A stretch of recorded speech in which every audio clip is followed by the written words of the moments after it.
I'm almost afraid of that a little bit. That's the whole twist. What do you kids want to eat? And they're like, pizza. And I'm like, well, that's not healthy. And she's like, well, let's take a step back. What are we really trying to optimize for? The two things you said to me so far, like, yes, useful, you would think people would do them, but like, it isn't rocket science. I want to talk a little bit about product design. I wanted to kind of dive in. You and I had talked about a video idea about deep diving into it, and it kind of it created a kind of a question and a way to look at it that I found very fascinating. And ultimately, the framing was, with the product design interview, you essentially have the job you're going for a period of time, whether that's like 40 minutes or so, and you're actually supposed to do the job in those parameters. Like, they're looking at you in the position. And I found that very fascinating because it's just kind of a different framing of that. I want to dive deeper into that with you. I guess too, we should qualify really quick. In the quickest possible way, can you sum up to me what a product design interview looks like, where that might come in the interview process for product managers at top tech or, startups, and then from there we can kind of talk about the philosophy behind it. Sure. Okay, so product design, it's known as product design, product sense interview. They are asked these questions to assess how good you are at actually creating products, adapting products, launching, iterating, sometimes sunsetting. Basically, how good are you at solving problems for customers or users through product design, product implementation, iteration, etc. Just like you said, the best way to find out how good you are at this stuff is to actually ask you these things. How would you design this product? How would you design a bookshelf for a particular segment? Or how would you improve this app or that product? Or what are your favorite products? Why? What is your design philosophy? How do you make decisions about design? These are now pretty fundamental questions, and you can see them. Probably 90% of top tech companies will have some element of product design built into it. And you have like a sprinkling of these questions that you can expect to get in late stage startups, mid stage, and even early stage, depending on how much they do or don't want to be like Google.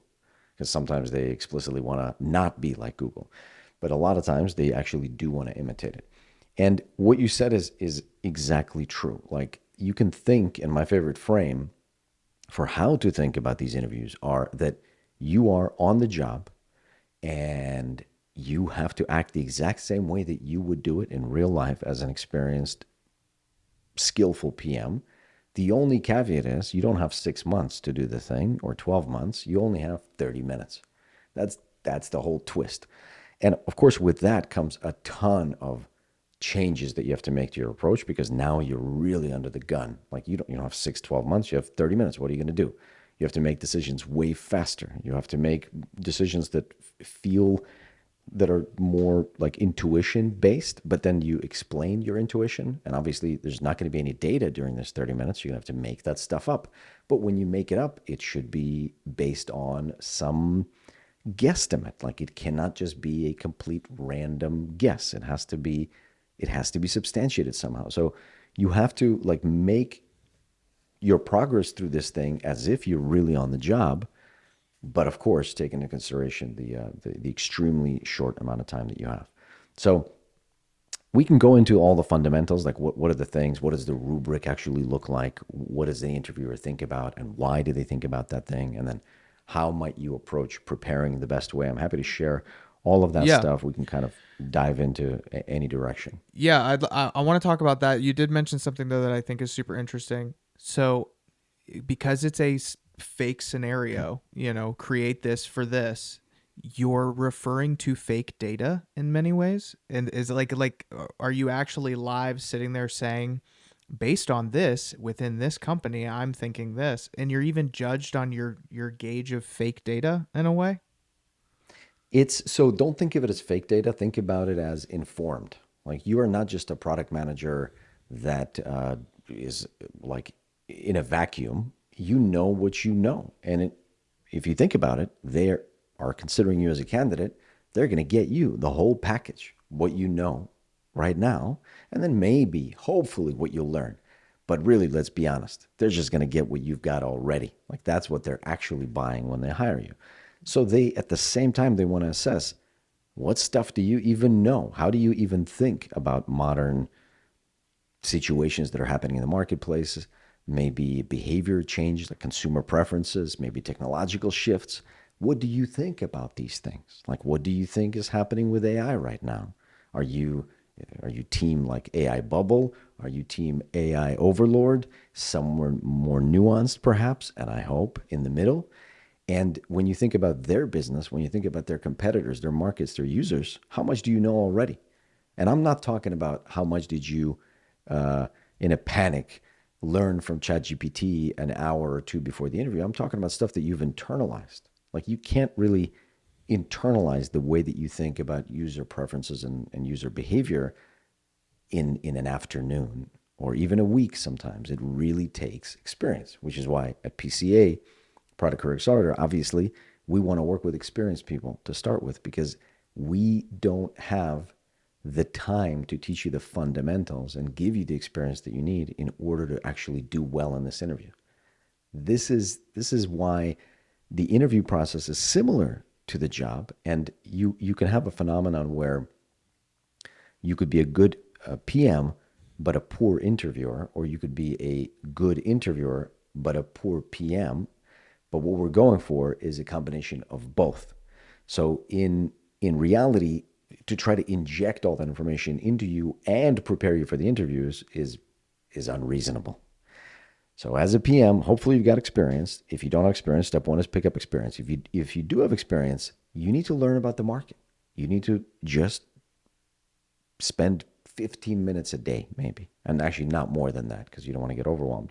But you want to dive into different verticals, different industries, try out different products, actually pick up some of these fundamentals. There used to be, and it still is a part of the question at Google, it was called the estimation question. And it actually gauges like your ability to estimate certain things. It would be silly stuff. I mean, sort of on first glance, silly stuff like how many flights happen in the US per day? That was an actual question at Google for a long time, and you see it less and less, sometimes as part of the analytical question. The reason I mention that is because before it was especially important for PMs to understand certain things about the business world, the consumer behavior, technology, as they're going into the interview, because they don't have time to learn all these things as they're faced with those problems. They have to just walk in and already have that stuff. So anyway, so yeah, like to your point is it's not really fake data. It is just your best representation of what's actually going on out there that you're bringing in into the interview. And today, of course, information is accessible. We're getting into AI era, so a lot of stuff you can have misinformation also. So we're going to be dealing with that as we go. But for now, like you should and could learn up about each company as you go into the interview, and you should. So, from your time at Google when you interviewed, I mean, so many people, and I'm sure a lot of these are product design interviews. When you're doing a product design interview, what are the Pretty common much. pitfalls you see? What what are the common pitfalls you would see with people who, you know, maybe go in with not quite an understanding of how to prepare for these things, and obviously a very small percentage of people end up getting hired. So what is the differentiator for someone going into a product design interview who really left an impression and made you think I got to hire this individual versus the person who did not exactly do that? I mean, there's a lot of stuff to unpack there. First of all, when you are assessing candidates in top tech, it's much more rigorous than a typical interview might be at a smaller company like a startup. It might just be a chat. Hey, let's have a chat about some stuff. But in these companies, you have a very specific rubric. There's like 6 or 7 things that you're trying to assess. And for each of those elements, structured thinking, communication, creativity, user empathy, as an example, you actually have to write in how you assess the candidate for those elements. So for user empathy, what are you going to write in? Depending on the conversation, you might say the candidate, TC, was able to zoom in on the specific customer needs as evidenced by saying this thing or like progressing down this path during the answer. And then that goes into your final report. Like after the interview, you produce effectively you submit your assessment. And so you can't just say, hey, I want to hire this person, or I recommend do not hire. You have to substantiate that. And most of the time, 70% of the time, it would be common mistakes. And as you can imagine, I'm sure you've heard this before, lack of structure is a common pitfall. And the way that I think about these things, and the way that pretty much everybody in big tech companies thinks about it, is they're doing so many interviews, the bar is so high that they're really looking for a reason to say no. And an easy way to get them to say no is to dive into a question with a response right away. Hey, design a product for education. Okay, great. I think this is the direction that we should go. We're going to build this thing, and here's what it looks like. Obviously, it's an instant fail, actually, for two reasons. You didn't structure your thoughts. You dove right into solution instead of thinking about the problem and the customer, the user who's experiencing that problem. So structured thinking is the first thing to go. And just real quick on that, people think, okay, wait a minute, I'm under time constraint here, so let me dive in. Let me use every second I have. That's going to be a mistake. Take a minute, actually understand what is being said. Try to identify what elements are ambiguous.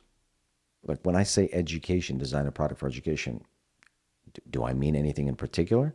And when I say, for whom are we designing it? Like, are we a startup in this scenario? Or am I a PM for their company or for another big company?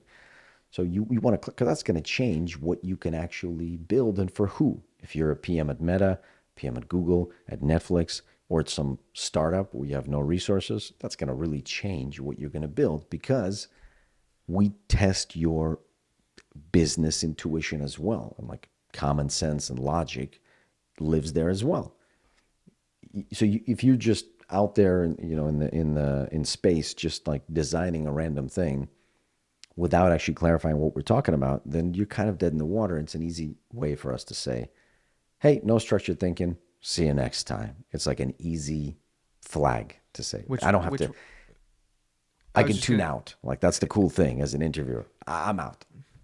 Which is, like, in this instance, it's simply asking the clarifying questions to actually map it the proper way to make the informed decisions. Like, that's basically what you just said, ultimately. Yep, exactly. So a lot of times it's, don't dive into an answer. Actually think about the question, clarify, set a direction, think about the things that might be important. And here's the thing. People are looking for the best framework. Even today in office hours, we were talking, and we had a group of very experienced PMs in PCA, and we had a question, do we have canonical examples of the answer to a very specific set of questions? And I said, we do have some of these, and I think ultimately we do want to develop these, but the danger is that I don't know that I always want you, when you are asked a question, I don't want you to think of what's the right framework here. I'm almost afraid of that a little bit. I want you to be armed with those frameworks. You understand how they work. But what I want is for those frameworks to become internalized, so that when we ask you a question, the first thing that you do is you think, what is the question? What is happening? What are we trying to even do here? And then you let that guide you. You let your actual product experience guide you to start. And there's a few other big kind of red flags I can highlight, but that was one of them. It's a rewiring of your brain in some ways. It's yeah, interesting. And you have to do that. And it also, ultimately, it will make you a better PM, because that's what you need. Often we would, inside these companies, would make jokes like, let's just act as if we were in the interview. When we're tackling the actual problems, we're like, well, what would we say in an interview? Well, let's take a step back here. The favorite phrase of all PMs. Let's take a step back. What are we really trying to optimize for here? Like, what are we actually doing? I remember my daughter and I, we were going to shoot some like funny videos about product management. And one of the things that we wanted to do was have her as a kid, like an 11-year-old, say some PM things in like a real world situation. Like, what are we really trying to optimize for? When I ask them, what do you kids want to eat? And they're like, pizza. I'm like, well, that's not healthy. And she's like, well, let's take a step back. What are we really trying to optimize for? Like, is Right. it happiness? Is it really, family time? Yeah. So, like that. No, it's funny. So in addition to structured thinking, if you were to continue on with the train of thought with product design, Yes, let's go down interviews. the list. Yeah, so structured thinking, lack thereof, is a big red flag. What else happens? Jumping to solutions. I kind of alluded to it earlier.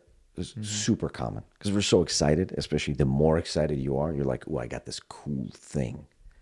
And especially if we phrase the question this way, like there's a popular question that is asked, I think at Meta, where they say, design a solution for parking for Google or Apple Maps. And that's exactly how they phrased the question. And I think it was not intentional. It was not intentional that they phrased it that way. But as a result, we found ourselves actually saying it like that. And of course, like it's not that you want to design a solution, it's that you want to understand the problem and then solve the problem. Very different things. And if people come in and jump in and try to think like, oh, parking, oh man, it's a real pain for me. Like I'm in New York City and trust me, like this is completely crazy. So what I think we should have is one, this, two, this, three, this. That's an instant fail, as you can imagine. And it's not just because you dove into the solution first before you define the problem. It's because you don't even know who this is for. You don't know what problem you're trying to solve. You don't know who you're trying to solve it for. And yet, here you are, you've already got a solution. So you have a solution in search of a problem. And as you can imagine, that stuff does not really work in the real world. If you've ever tried to launch a product or business or service with like, oh, this is cool. This is a cool thing. For sure people will want this. That's not how that works. It's not that like supply creates demand. It's the other way around. Is like there is a problem and then there's a solution, a potential solution offered, and then customers or users can evaluate it. Right. Super easy flag. You want to give an interviewer an easy way to cut you out, just give them a solution. Give them something cool, something you think is really, really nifty. Oh, this is neat. You know what? Oh man, this has really been pissing me off. Like, let's do this thing. You're out. Incidentally, like I said, in real life, if you learn how to do this in interviews well, whenever you're posed with a question, even one that's worded clearly in a way that's attempted to misguide, hey, so create a solution. You would still say, well, for what? What's the problem? When you say, what's the problem around parking? It's like, what are the actual problems around parking and for who? Mm-hmm. So that might mean people that are doing a particular thing. They're running errands, or they're traveling, or they're going out for a date, or they're flying across town, or they're flying between towns, I mean, or they're flying internationally perhaps, or they're driving, from town to town, long distance or short distance, with family, with friends, by themselves, commuting or not. Also, it could be not even consumer. It could be businesses. It could be like logistics. It could be freight. It could like any number of things. It doesn't even have to be the concept of parking itself. It could be like garage, parking garages that are thinking about, well, they're already solving for parking, but they're not really well integrated with Google Maps. So that might be a potential area. And you see how like diverse that segment is. Your job as the candidate is to make sense of that world, pick a path. Here's the important thing. You don't need to pick the best path. There's no right answer to any of these things, especially Right. product design questions. Forget about it. There's no right answer. And most importantly, no one is waiting for you to give the right answer. In fact, it goes like this. Hey, design a product for education. Oh, no problem. I've got just the product. We get sad. But if someone says, okay, well, let's explore what we're even talking about. Let me take a minute first of all to think about it. Okay. All right, yeah, for sure. Take a minute. Now I'm a little bit more interested. Now, if you take a minute and it's not 5 minutes, and you give me a little bit of a table of contents, and that brings us to the third problem, third mistake that people make, is they don't signal. They don't tell me where we are in our discussion. In fact, this is a podcast, so we can do that. This is not a product design interview. But probably for a podcast, even for our viewers, if they're here for a reason, or our listeners, they probably want to know, what else are we going to talk about? So maybe in the future, if we're making a podcast that's useful for people, we should think about telling them what we're going to cover on this episode. Right. So that is the signaling is you have that 30 minutes or 40 minutes to be together in the interview. The interviewer is trying to imagine them with a checklist. They got 6 or 7 things they have to get through, and they have to write in something for each of those things. Because if they submit a do not hire and they only fill in one thing, there's going to be questions. There's going to be questions like, well, are you sure you got enough signal there, pal? Like, you just filled in a little bit. Are you sure you got them? Well, there's not going to be quite as much scrutiny if you said do not hire, but if you said strong hire and there's only a little bit, there's definitely going to be a lot of scrutiny. So this ability to give signals, it means that in the interview, you're saying, hey, let me cover this in 5 segments. I'm going to talk about this, and this. Let's get going. That's all. It took you like 15 seconds or 10 seconds to say that. Now the interviewer knows we're going to cover these segments. I don't have to be nervous. I know I'm going to get this. I know I'm going to pick up the answers to the questions that I need to complete my assessment. So signal is basically saying, you're just laying out, here's the table of contents of what I'm going to do, which to me personally, if I'm listening to that, I'm like, pretty common sense. People don't even want to say it just because it's obvious. Like that's, it's just for its own sake. People are like, well, that's common. I'm not going to say that. Like, that's, obviously you have to like brush your teeth. I'm not going to repeat that to my kids. That's right. Obvious. They got that.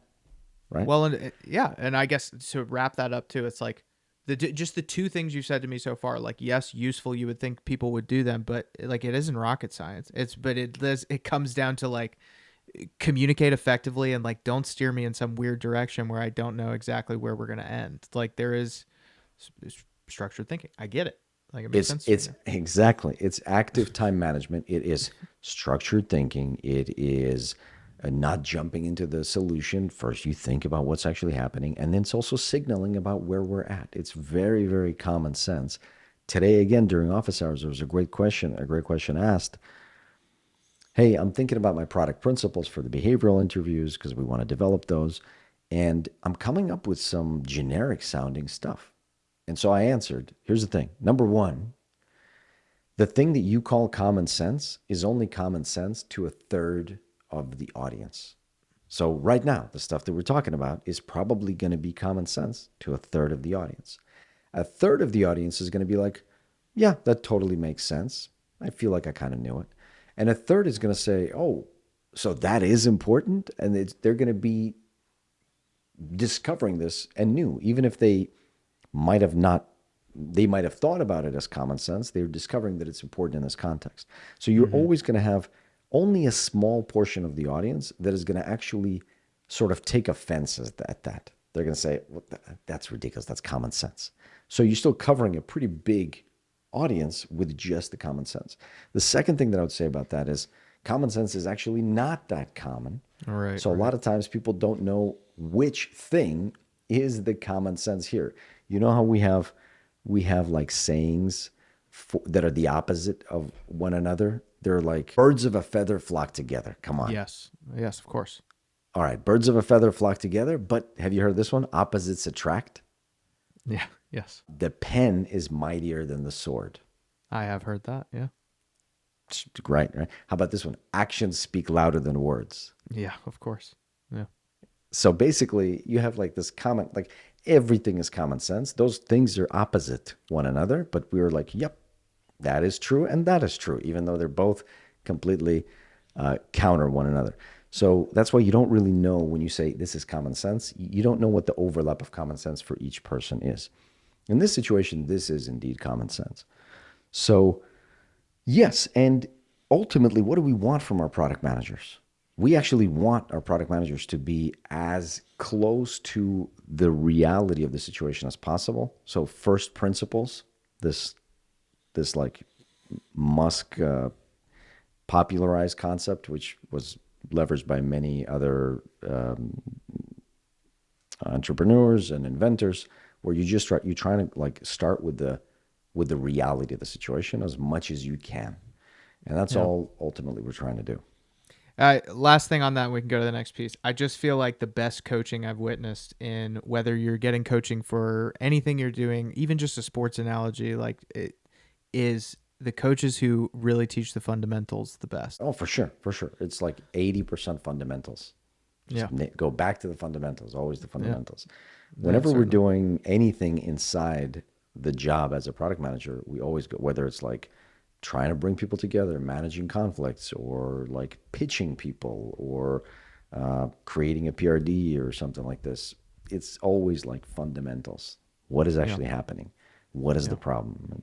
It's the right path. We are to jump to the next one that is of importance here. Well, the last one we did was like signposting, which is just letting people know where you're headed.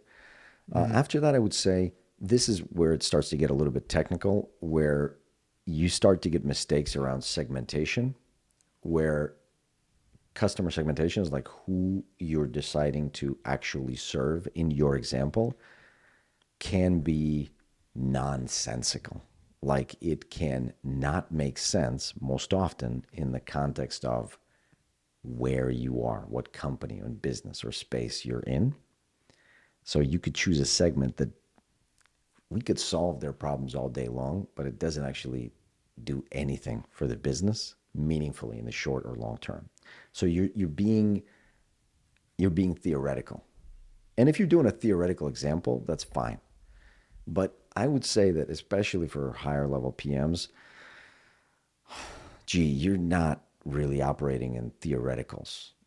You want to know the environment, it changes it. If you're designing a bookshelf as a like a first time bookshelf manufacturer versus IKEA versus an ideal bookshelf for a particular segment, you're going to design different things.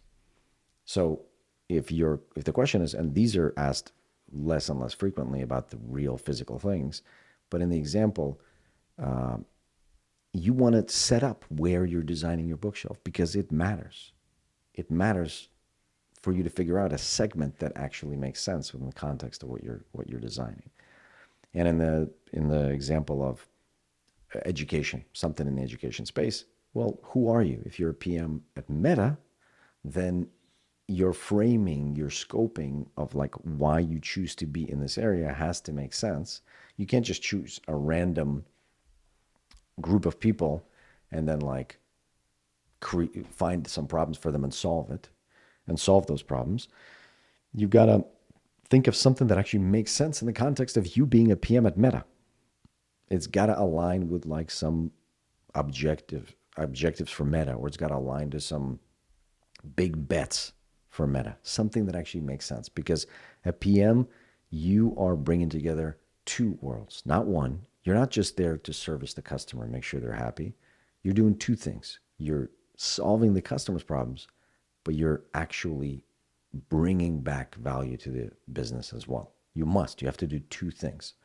That's why PMs are so synonymous in my mind to business owners, entrepreneurs, because they have to do both. Otherwise, the whole thing doesn't work. If you just service the customer, you don't generate any profit, you're going to go out of business. If you generate profit, you don't think about the customer, you're not going to have a lot of customers. So you have to do both. So in the context of our product design, product sense question, the segment you choose, it has to be meaningful for the thing that you're trying to do with that company. So segmentation, people make mistakes. And then after that, you certainly have solutions that are, this is already like deeper in, but solutions that are non-practical. They attempt to be extremely far-fetched and like sci-fi futuristic, but they just don't feel like they would actually work and they would actually address the problem. So rule that I recommend is always keep the original question top of mind. You've written it down. Hopefully you have it written down on a piece of paper and look at it. And as you're making progress through the answer, you got to just ask yourself, hey, okay, I've just designed this implanted chip into your head that teaches you everything about a particular topic. Am I really answering the question of like design something for education, or am I somewhere in an entirely new planet now? Because if you haven't really answered it, you don't really get to meaningfully move forward. Right. At the end of an interview, as the interviewer, I want to know, hey, you know what? We kind of did design a product in the education space that makes sense for this business, and it solves the actual fundamental problem in a meaningful way. Like that's where I want to be at the end of the discussion. I don't know where or which problem, but that's where I want to be at the end of the discussion. So solutions is another. And then after that, there's like a long tail of mistakes that people make. Just to clarify too, when they come at me with the question, I'm a PM, I'm in the interview, and they come at me and they say, design this for this company. I've had no prior knowledge of the question that's coming my way, right? This is something in the interview. Good question. You're not getting a brief on that before in any respect? You are not, but of course at PCA, like we do know a lot of times the questions that are going to be asked. Why do we know the questions that are asked? It's because when you are an interviewer at these companies, again, the bigger the company, the more interviews each interviewer is typically doing, because the lower the bar allowed to enter, the more interviews you have to do to get one person actually in the company. And also the bigger the company, like Google has 10,000 PMs or something like that. So there's just more of them, and there's a need for more of them. So because of that, you have what are known as these calibrated questions. So when you first become interview calibrated at Google, you have to first go and attend training. There's a couple of days training.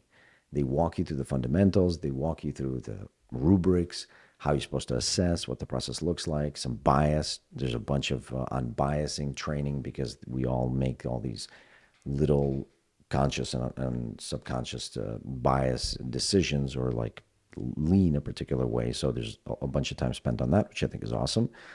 But then you go in a shadow, you listen in to an interview, a live interview, and then you have to start creating your own question bank, like the questions that you ask. And sure, there's some recommendations. I think I probably created some artifacts back in Google where, like, here's my favorite questions, here's why, here's what I do with them, and here's how I ask them. But the point is, once an interviewer at these big companies creates their question bank, they're not big on updating the question, because you know why? They have they need 10 answers before they know what calibrated actually is. That's in fact how you know you have a well-calibrated question, is if you've asked it 10 times. So a question that I asked, I don't know, 100 times would be design Airbnb for people that are 55 and older. 100 times. Once I've asked it 100 times, I have a nice bell curve of answers. Yeah. And I can tell you that I'm going to get, out of 10, I'm going to get 3 answers like this, 3 answers like that, 2 answers like that, 1 answer like that, and 2 answers that are always going to surprise me. I don't know if that totaled to 10, but you get the idea.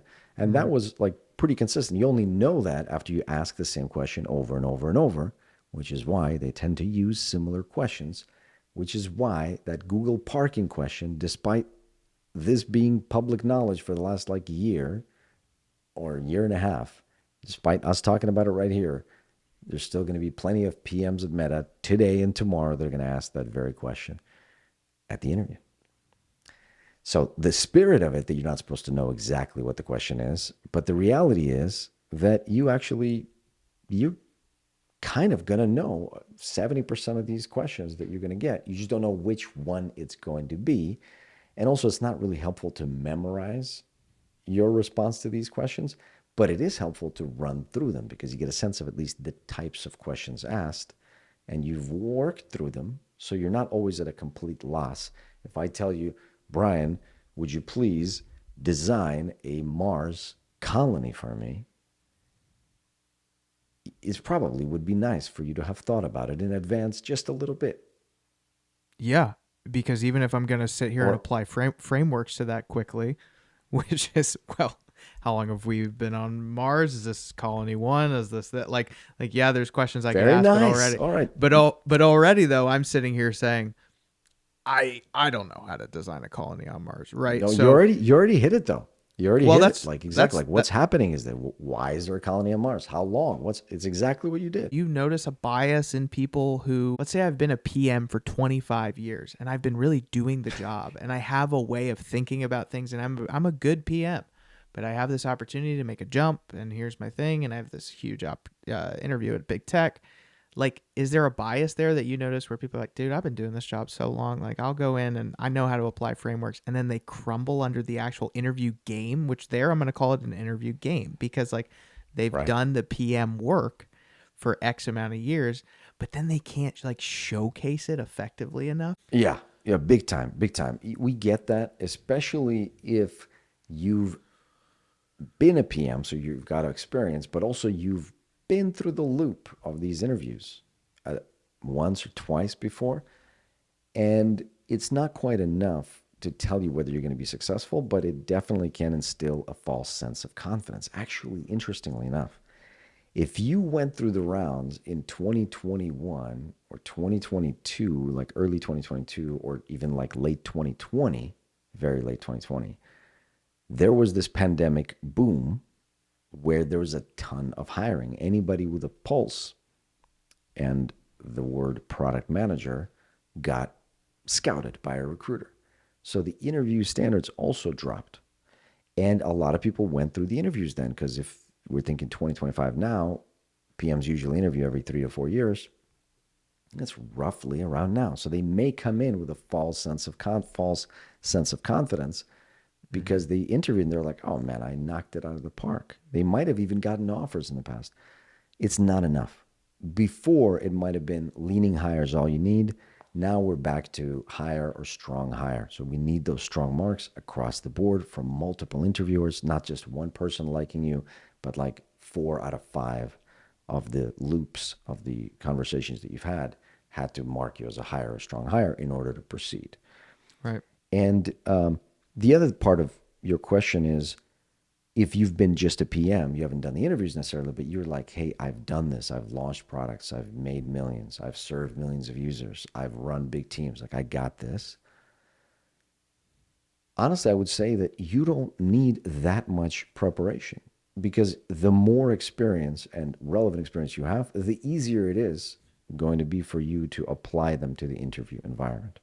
Mm-hmm. So it definitely makes sense for you to spend some time and resources to actually get good at this thing. The interview game, the more you've done, the easier it's going to be for you to get super good at the interviews as well. You said earlier, which I think is fascinating, like they want to give them a reason to say no. Like give them a reason. Yeah, so it's definitely that. They want you to, it's not that they want to trick you, it's that they want you to have a misstep so that they know that you're not the person. You're not the person. And come back again, try again. Like they're never going to tell you you're out forever. They're going to say, hey, come back in 12 months. Mm-hmm. And sometimes it's this false positive thing that we talk about. They're afraid of the false positive. They're afraid of saying yes. And then in 6 to 12 months, they've realized that they've made a mistake. By then, you're already running a bunch of projects. Maybe you're not as effective as they wanted you to be, you being the candidate in this example. So because of that, they're afraid of that false positive. They know how long it's going to take for them to get that PM out if they made a wrong hire. So they would rather just not make a mistake. So they'd rather say no to you if you're a good candidate than accidentally say yes to a person that's not quite ready. Yeah, it's crazy. It's wild. Makes sense though. That makes total sense. Mm-hmm. Yep, from their perspective, sure. So, we can go into this. Also, I did want to mention we've talked about the rubric before. We've actually made long videos on the rubric specifically, so we can link that below so people can actually take a deeper dive into that. We don't have to go too deep, but the whole hiring spectrum is interesting to know because it is a behind the scenes look. So we have a whole video on that. Do you notice that I feel like people are uncomfortable with silence a lot of times, especially in an Mhm. interview. So if you, it's kind of like if I ask a question, I'm the interviewer. I ask a question, I'm being interviewed, and the idea of saying, "Let me think about that for a second." You almost have to like actually sit there for 30 to 45 seconds and actually think. I wonder, are there people who avoid that, taking a moment and actually thinking of the right answer as to not almost be in an awkward moment and then just decide to just start spewing stuff and just dig a hole, and like you're better to sit there quietly for a moment. Like at the end of the day, think, put the time in, even under that 40-minute constraint. It's funny, probably everyone will dive into an answer. Product Yeah. management is like, it's the first time, and I've been doing this for a long time now, so I hadn't even thought about it until you just said it. It's kind of unnatural to say to a question, let me think for a moment. Yeah. Of course, to me, it feels like the most natural thing because obviously we're always telling people to do exactly that. And in a PM interview, we expect that. And the other thing is when you're thinking, you're writing things down. You're you're not just thinking. It's not enough. You have to actually write down information either in a written, like in a physical form, in a digital form, and get ready to write it down, organize it, prepare it, and then give it to me. So you're doing very active thinking. It's not pontification. It's actual like I'm running through an inventory. I'm organizing it. I'm prioritizing it, making sense of the thing. But yeah, that's very very interesting. That most interviews, most situations, it's going to be like, thanks. Here's what I think immediately, right? Like that, and that's not just for product sense, by the way. Almost every question in a PM interview should be approached the same way. Let me think for a Right. moment. Let me figure out a way how I want to approach this. That's Yeah. such a common thing. Like I expect to hear that whenever I ask a question. I expect to hear, let me take a moment to organize my thoughts, or let me figure out how I should best approach this. Yeah. That's totally normal for me as an interviewer. If I hear anything other than that, I'm like, what's going on here? Yeah. Yeah. That's new. That's interesting.